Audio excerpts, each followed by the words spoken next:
Il est midi, nous repartons de Carca direction Dubrovnik. Nous récupérons la route numéro 8, environ 350 km, 6 heures de route.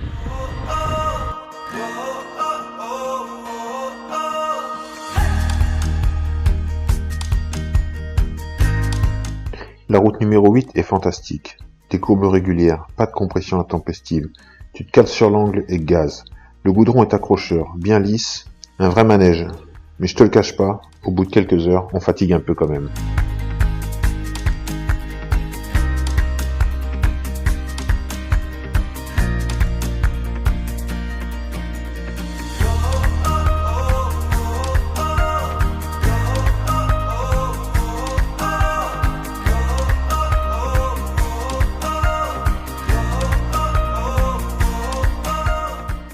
Nous avons réservé pour ce soir un Airbnb à Dubrovnik. Demain matin, visite de la vieille ville et départ pour Kotor.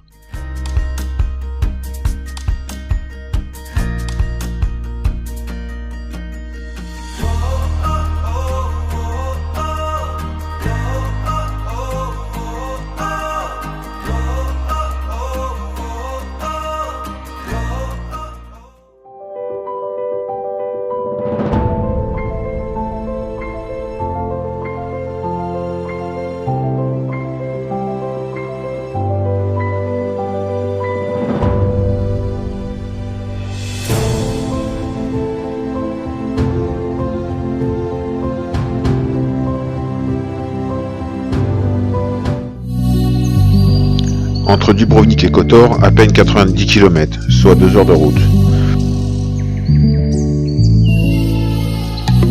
En arrivant dans la baie de Kotor, vous avez le choix de prendre le bac pour aller directement sur Kotor. Nous, comme on a le temps, on décide de faire le tour.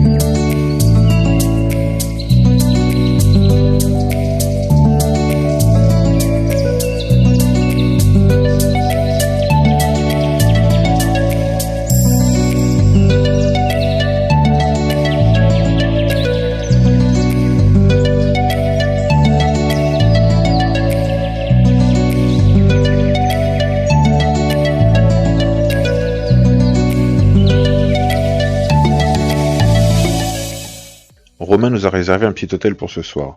Une bonne nuit de sommeil fera du bien, car l'année dernière, je te l'ai pas dit, mais il devait y avoir des chiens en chaleur. L'animal, hein. Ils ont hurlé à la mort toute la nuit.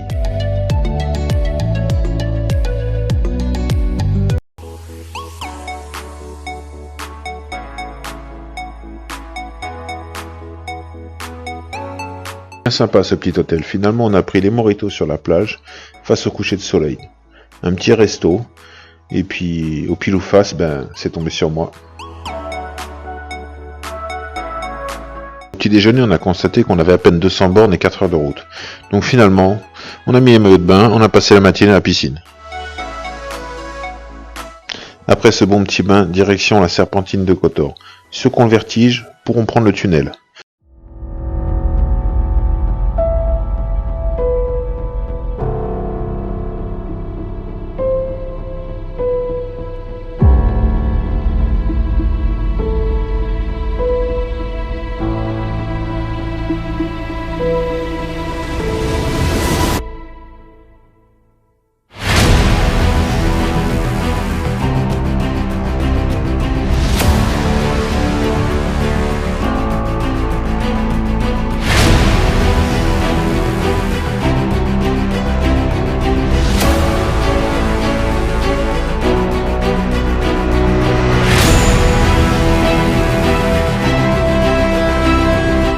Arrivé en haut de la serpentine, direction le mont Lofsen.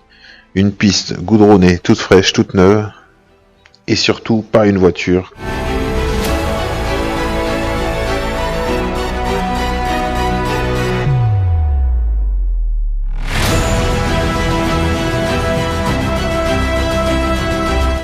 À savoir qu'après cette belle route magnifique, tu te retrouves à une petite guérite où un gars te demande 2 ou 3 euros pour continuer la visite et monter en haut du mont Lofsen qui est le plus haut mont du Monténégro.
Cet après-midi, on coupe le groupe en deux.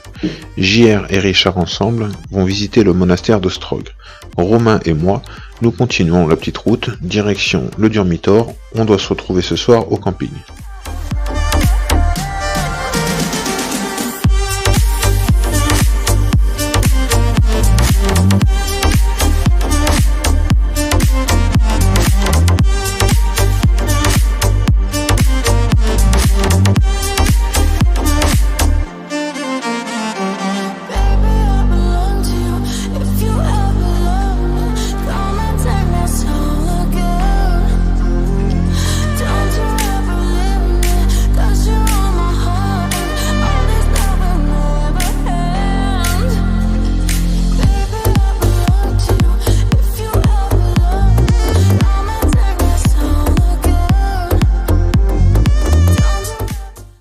La route P15 et P23 sur lesquelles nous nous trouvons sont des routes une seule voie.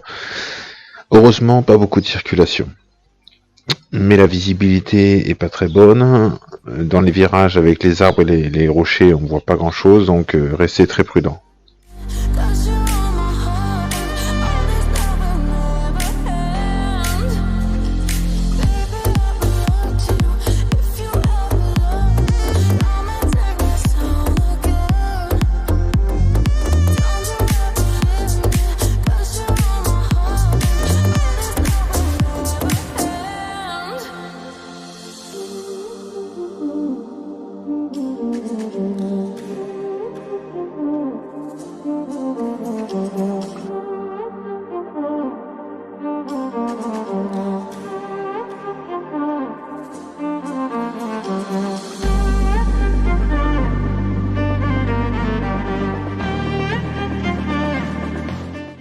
Cette route, j'en garde un très bon souvenir. T'as l'impression d'être seul au monde. Et effectivement, t'es seul au monde.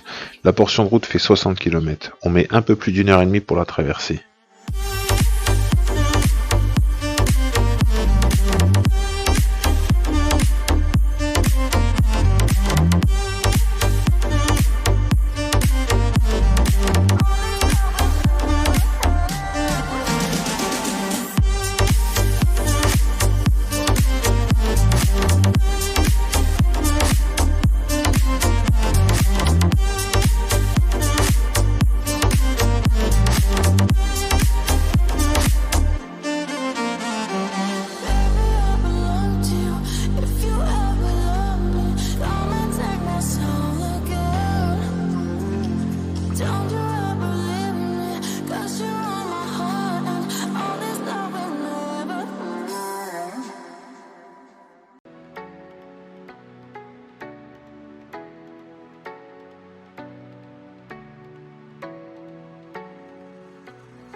Après cette traînée sur la dernière session P15, avec Romain, ça part un peu en arsouille.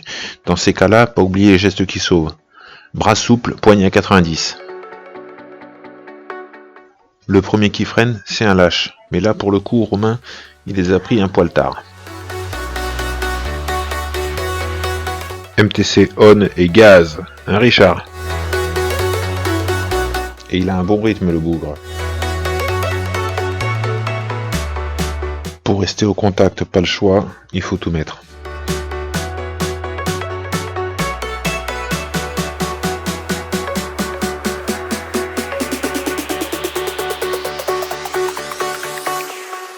jack it up.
Après 80 km à bon rythme, nous arrivons au camping Ivando.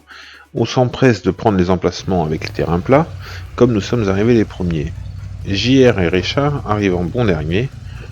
Ils ont pris ce qui restait, ils ont dormi collés contre la cloison de la tente. Qu'est-ce que tu veux que je te dise? Pour Eric, le killer, quoi. Après environ 3000 km, nous nous trouvons au point le plus éloigné de notre domicile. Dans les prochains épisodes, Richard monte une pièce usine made in Monténégro. Je pose un lapin à la Yacens et on met un petit peu trop de gaz sur l'angle.